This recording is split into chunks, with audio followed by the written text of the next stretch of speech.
आज हम सीख रहे हैं क्लास 12 का उत्तर प्रथम चैप्टर जीवन की उत्पत्ति। जीवन की उत्पत्ति सर्वप्रथम जब ब्रह्मांड पर कुछ नहीं था तब सर्वप्रथम महाविस्फोट का सिद्धांत आया था। ब्रह्मांड की उत्पत्ति में दो सिद्धांत दिए गए हमको। सर्वप्रथम पहला था महाविस्फोट का सिद्धांत,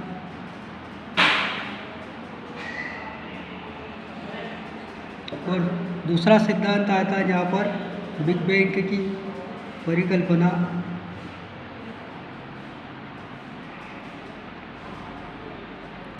बिग बैंग की परिकल्पना महाविस्फोट का सिद्धांत ने सर्वप्रथम बताया था कि दो परमाणु आए, आपस में फ्यूज हुए, टकराए और अनेक प्रकार की गैसें निकली और उससे पूरे ब्रह्मांड का निर्माण हो गया, परंतु यह अमान्य कर दिया गया। उसके बाद जो दूसरा जो सिद्धांत था बिग बैंग की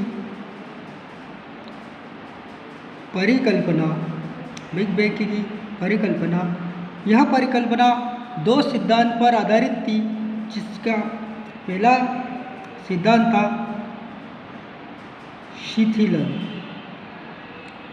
शिथिलन और दूसरा था संकुचन। अब इसमें यहाँ पर दो वैज्ञानिक आया था, सोरेनसन और हेंडेसन। सोरेनसन और हेंडेसन दो वैज्ञानिक आए थे और इन्होंने बताया कि दो परमाणु आए, आपस में टकराए, अनेक प्रकार की गैसें निकली, परंतु यहाँ पर जो जहाँ उन्होंने बताया था यह सिद्धांत फिर यहाँ पर दो भागों पर आधारित था, जो मैंने पहले ही बताया था, शिथिलन और संकुचन। तो यह गैसें जब निकली थी तो पूरे ब्रह्मांड में शीतलन होती गई। उसके बाद एक बार फिर पुनः यह अपने संकुचन हुई।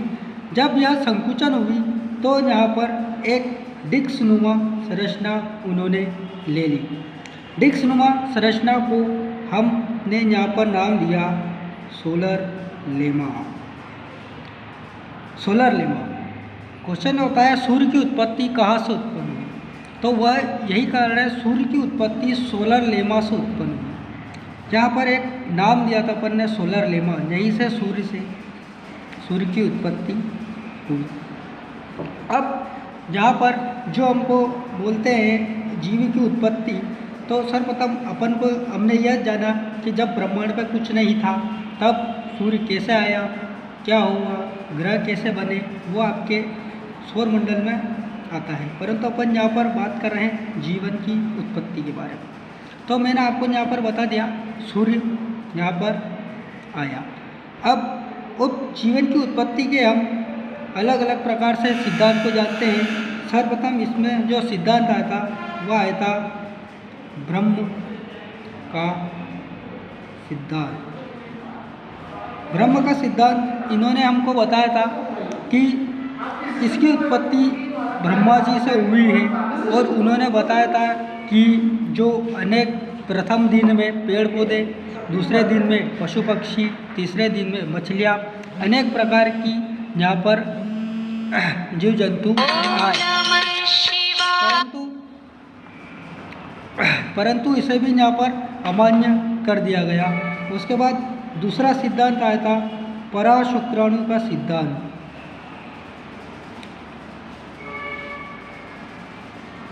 पराशुक्राणु का सिद्धांत ने बताया था कि अनेक प्रकार के बीज हवा से साथ उड़कर आए और जमीन पर उग गए, परंतु यह भी अमान्य कर दिया गया। उसके बाद तीसरा सिद्धांत आया था जीवात जगत का सिद्धांत।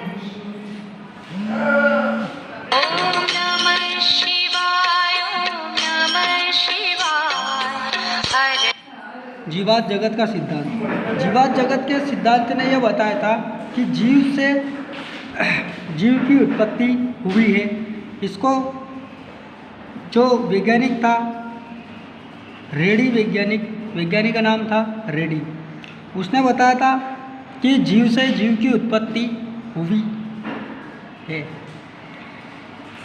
इससे पहले एक वैज्ञानिक और आया था हेनमोल्ड, उससे पहले एक वैज्ञानिक आया था हेनमोल्ड, जिसने बताया था कि अगर शुक्ले के अंदर पसीने से भीगी हुई कमीज को हम रख दें तो जीव की उत्पत्ति हो जाती है, परंतु वह अमान्य माना गया।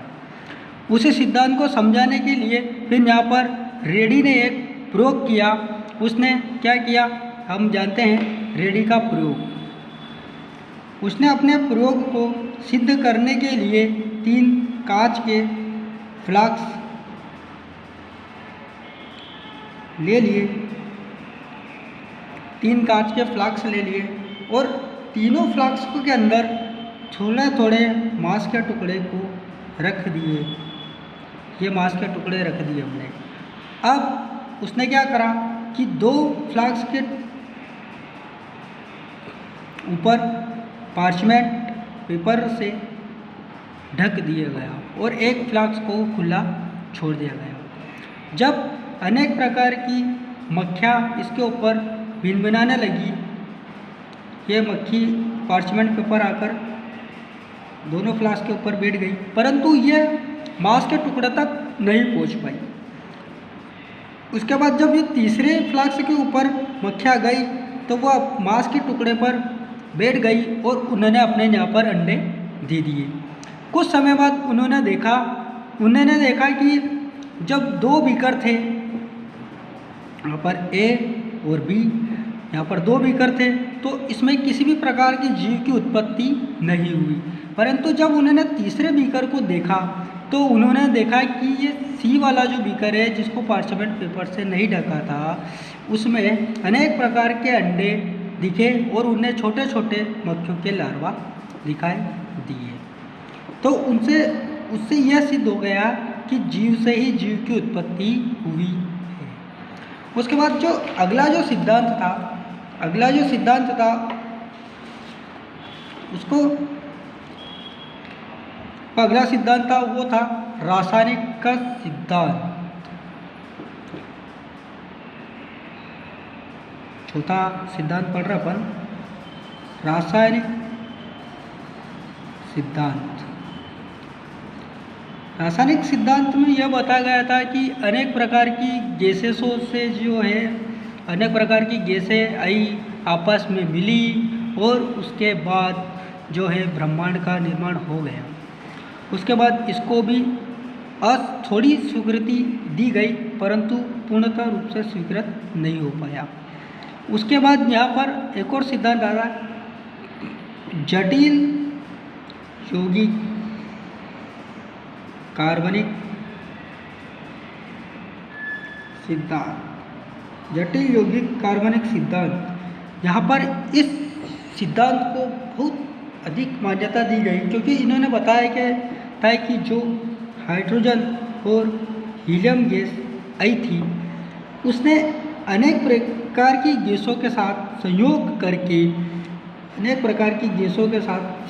करके उन्होंने अन्य नई जटिल गैसें का निर्माण किया। उसके बाद जब यही गैसें, जैसे बहुत सारी गैसें, नाइट्रोजन और सल्फर, यहाँ पर अम्ल वर्षा के लिए बहुत ही आवश्यक गैसें हैं। तो यहाँ पर धीरे धीरे क्या होने लगा कि अम्ल वर्षा की शुरुआत हो गई।